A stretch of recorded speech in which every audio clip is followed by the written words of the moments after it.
So hello again, everybody. My name is Niall O'Callaghan. I'm the Healthy Ireland Coordinator with Cork County Council.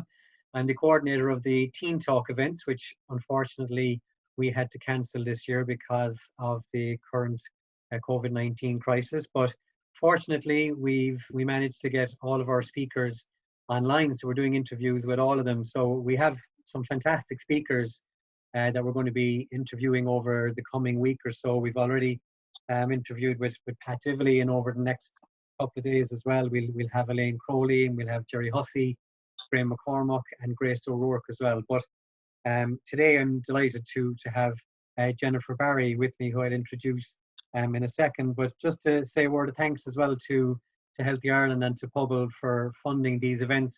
We run these events with the agreement of our LCDC and Cork County Council. So they're really positive events, and we're hopeful that people will get a lot of content from them. With these events going online now, we're hoping it'll get it out to a lot more. And the message a lot of the time to teens is very similar to adults. So we can, no matter what age we are, we can take something from it, and it's great to have Jennifer on board with us. A lot of you will know Jennifer as being Siobhan from the Young Offenders. She has entertained us on our screens for a good few years now. So Jennifer, hi there. How are you doing? How are things? How are you getting on? I'm very good, thank you. How are you doing? Where are you, or how are you managing at the moment? Look, I'm making the best out of a bad situation. I'm down on Bear Island in West Cork with my dad and my brother while my mum works on the front line. So it's grand. So I apologise, there's no phone service. So if I cut out at any stage. Yeah, well, it just shows what can be done. It's great. It's the best studio I've seen, you in your car, and in my and car, it's great. yeah. And obviously there's so much praise going out to the health workers as well. So you might pass that on to your mum as well from all of us. So tell us, what's it like being Siobhan? Let's talk about the young offenders first. Yeah, it's mad. I can't believe it at all that I'm Siobhan. Like literally every day I wake up and I'm still in disbelief over the entire thing. I suppose it's my job. It's turned into a job now, more than kind of just a part-time hobby, which I love because I love acting and I want to be an actor. But no, it's just crazy. It's mad, and the support we've got from the people of Cork as well is huge. So it's really nice. Yeah, I mean, it's had a great local feel to it as well, which I think everybody enjoys. And so, are you known around the place more so as Siobhan at this stage, and do you meet people on the street the whole time? Yeah, everywhere. You can't really go anywhere now anymore without somebody mentioning something to you. But it's nice. It's really nice to see the kindness that the people are showing. So it's lovely. Yeah, it's great. It's brilliant. So I mean, where is it now? What's the next step for young offenders? What stage is it at, or what's coming up? We filmed series 2 and 3. Series 2 has already been shown, where I gave birth to Star, and now the third series will be coming out in a few months, I think this year, or else it'll be next year. But we filmed it and it's all being produced now. So yeah, it'll be out soon. Okay, yeah, I assume you recommend us to watch it again. Look, I won't plug it too much, but if you want to watch it, feel free. Oh, well, if it's anything like the last few series anyway, it's going to be very entertaining. No, it's great. So, Jennifer, I mean, as well as, doing what you do, we know you for, the character that you play on the screen quite a bit, but, you've had, I suppose, a similar life experience to a lot of other people growing up, and sometimes that can be quite challenging. So, I mean, you have been very good in sharing this over time as well. So, do you want to share with us again, the kind of experiences that you've had as a teenager? Yeah, of course. So I suppose it kind of all started back in fourth year. I'm 19 now, so that was about 4 years ago. I had depression in fourth year, which I thought it was very young to have it. Now I kind of bottled it up. I was always known as the kind of cheeky, having the crack with the teachers, having the crack with everyone kind of student. Nothing really fazed me. So I suppose this was kind of a shock to me. When I actually realised what was wrong. And once I opened up and started talking about it, eventually with the help of a counsellor and with the help of my family and friends, it did kind of edge away, and over time it did kind of disappear.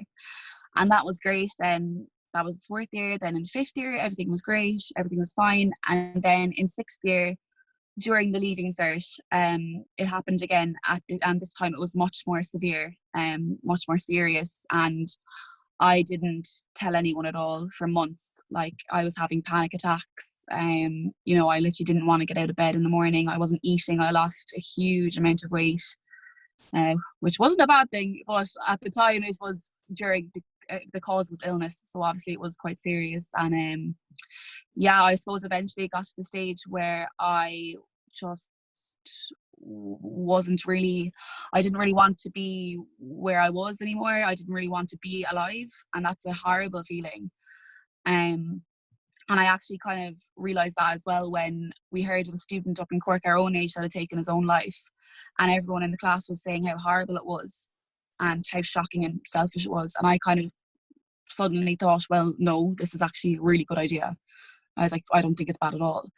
So as I was walking down to my local town from school, I was actually composing a goodbye text to my mum, which, just shocking stuff. And then I actually saw a text from my boyfriend, just checking up on me. And I realised then, I was like, I can't do this, and this isn't the answer. It just wasn't the answer, and I had to tell someone. So I told my boyfriend that day. I didn't actually tell my parents until not the day after that, but the day after that. I had a panic attack in school, and by that stage it was kind of game over. Like, everyone knew, like the teachers knew, the support staff in school knew, who were amazing as well. And my parents were told, and I told my parents, and so that was that. And being honest, that panic attack was the best thing to happen to me of all time, because it finally let people know. And I wish I had told people myself instead of the panic attack having to happen. But once that happened and people knew, straight away the support came in. My parents were so supportive. The staff in my school were so supportive. My friends, my boyfriend, his family, like, everyone was just so kind and so supportive. So I went to the GP, who then sent me to a counsellor, who then sent me to a psychiatrist or a psychologist, and I have been having regular meetings with them since, and it's just been such a help, such a huge help. For me personally, I was on medication, it did help an awful lot, but thankfully I'm coming off the medication now. So, like, I feel that there's kind of a big stigma around medication as well. There's not, like, it doesn't turn you into a zombie or anything. Like, they assign you the medication that's needed for you that will help you, and luckily it did for me. So it's just, since then it's been a slow, steady incline. The roller coaster has been going back up, and it's so great. It's just so nice to feel better. And depression does change you as a person, but also coming out of depression, you learn so much about yourself, and it actually makes you a better person. Well, for me anyway, I found that I just don't take anything for granted anymore, and I just live my life to the fullest now. And if I ever feel sad, I just talk. I always talk now. I always open up. I won't shut up, as you can see, but it really has helped me. So that's really good. And I mean, but it was a very unfortunate thing that had to happen, that panic attack in the school. It was really great, because it's so great that you got through this, and that you've come out the other side of it, and you've done so really well. I mean, you're looking great, and the way you're speaking as well. It's you've seemed like you might have even have grown from it a little bit as well. Would you have found that so? Hugely, yeah. It's just, I don't know, like, I think for every person in their own little way, they might not even see it, but it does, when you come out of it, it does really pick you up. And that's the thing as well, that people seem to forget, that you will come out of it eventually. Like, I just don't think you can't give up, because there is a way to get help. There's always help there. And once you receive that help, and you help yourself and they help you, then you do become a better person, a stronger person from it. And you feel like you can literally tackle on the world. You can tackle the world if you get the help. So that's great. And I suppose it's probably good for me to say, that neither of us here we're not professionals. So I'm going to put up some numbers at the end of this recording as well, just in case anybody is affected, or or is affected by anything that's said here. So we'll have those numbers Yeah, up at the yeah, end. no, That's that's a great. big notice as well, that there is help out there.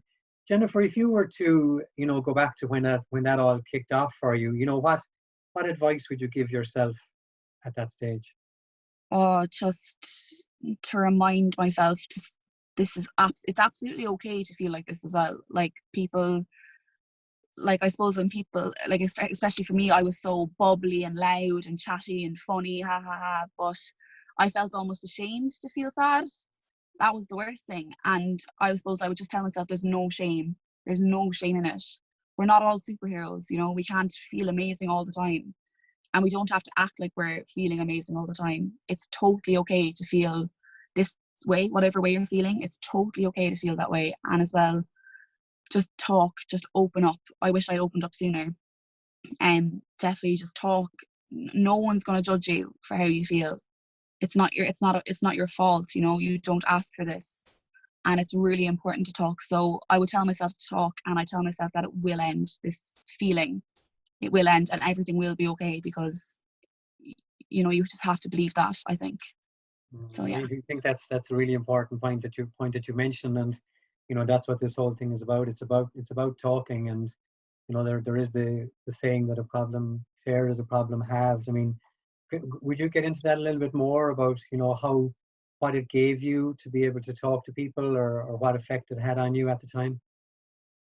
Yeah, I suppose when you feel a certain way that isn't natural and you don't like it, it just feels like a huge weight on, it feels like a physical weight on your shoulders. I actually can't get over that. When it happened to me, I literally, once I talked to someone, it just lifted.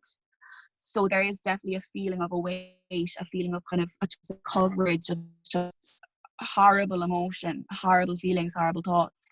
And once you share how you're feeling with someone, instantly it's lifted a small bit. And once you talk more about it and open up about it, it just lifts away from you. And I just think the saying a problem shared is a problem halved is totally underestimated. It's totally undermined. It's not appreciated enough as a saying, because it's so true. Once you open up and once you share how you feel, instantly you're supported by that person that you told. Even you don't even have to be physically supported by them or supported by them. Once people know how you're feeling, you're not alone. You don't have to take this on by yourself. So it really is, they're not necessarily carrying the load for you, but they're definitely sharing the load with you. So That's really really good advice. And just when it comes to for general day-to-day living, I suppose we're in a different situation now, but without the isolation that we're in, what advice would you give yourself as a teenager or in transition year, just to keep your own health and well-being good? What kind of things would you recommend for everybody to do? see, I wish I'm telling myself, I'm telling 6-year-old me now this as well. I wish I exercised more. Exercise is honestly a lifesaver, because first of all, it keeps yourself feeling fit and healthy. Your confidence is increased, and as well, it releases endorphins, which obviously brings your mood up. A healthy diet does not mean overeating or undereating or eating only green leaves for the day, because I tried that for a while and oh my god, I got so bored. Just having a balanced diet, have your chocolate as well. Who cares? Like, eat your broccoli, but have your chocolate as well. Having a balanced diet is really important. Staying in contact with your friends and just kind of making sure you're constantly have something coming up with your friends. I suppose in TY you see each other so much it almost gets boring. But on the weekends, plan things if you have time. Do something different with your friends. I think it really, when you do something different, it brings out another side to people that is generally good. It's generally positive, and you can see people in a new light. And you also learn things about yourself as well. And as I suppose, yeah, they would be my main things. I would think healthy eating and exercise. I just wish I did it. I didn't bother, and I'm paying the price now. So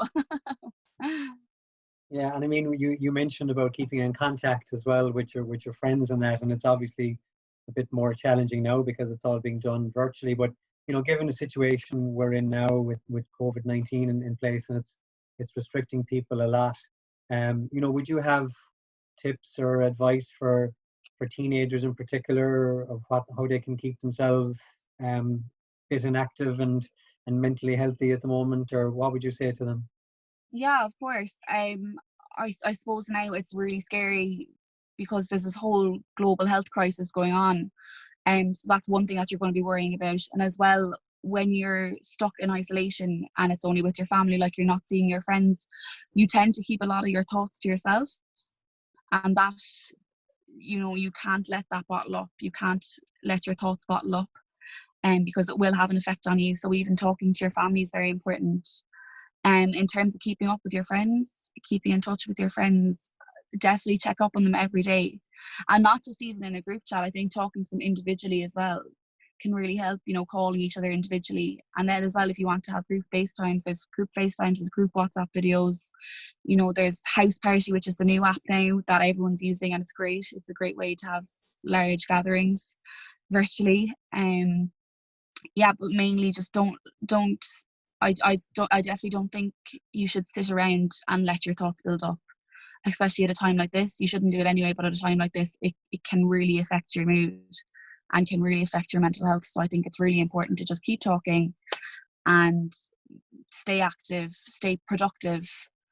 Production, it can even be watching a film, sitting in bed all day and watching a film. At least you're not thinking about your thoughts and overthinking. Just as long as you're doing something, just to add some movement and action to your day. Brilliant. That's fantastic. Thanks for sharing those with us. So what you've been sharing here is brilliant, and I mean as you mentioned, you were only in transition here a couple of years ago yourself, but it's good advice for all teenagers, for everybody. I mean, it just goes across the board. Anybody who's listening, and what you've said there, Yeah. it's good for everybody. It's not just for teenagers. Tell us what's next for you. What's going to be coming up for you next? What are the plans? Plenty of auditions anyway. Plenty of self-tapes. There are video auditions. There you send a video in of yourself. So plenty of those. And as well, I'm starting college in September, which I'm so excited about. Brilliant. It'll be great. Yeah, it'll be so much fun. I can't wait. That's great. Well, the very best of luck with that. Thanks a million. And listen, thanks again for being a part of this event. It was great that we were going to get you in Charleville a couple of weeks ago, but it's so good to have you online as well now, and particularly where you are as well. You're quite a bit away, so it's great to have you on. It was great to speak with you, and I'm so glad that you're doing so much better as well now. And you're such a positive advocate for people now. So thank you for sharing, what your experience and what has helped with you. So thanks very much for that, Jennifer. Thanks so much. Thanks a million for having me.